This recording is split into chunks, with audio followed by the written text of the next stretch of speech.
सध्या पावसाळा सुरू झाला आहे। नद्या, ओढे, धरणं ओसंडून वाहू लागलेत। एवढंच नाही तर रस्ते आणि रेल्वे रुळ देखील पाण्याखाली गेल्याचे व्हिडिओ व्हायरल होत आहे।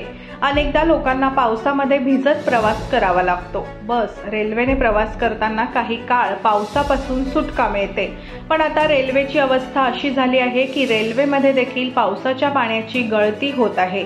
1-2 दिवसांपूर्वी सोशल मीडियावर एका ट्रेनचा व्हिडिओ खूप व्हायरल झाला होता, ज्यात ट्रेनच्या छताला गळती लागल्यामुळे पावसाचे पाणी टपकताना दिसत आहे।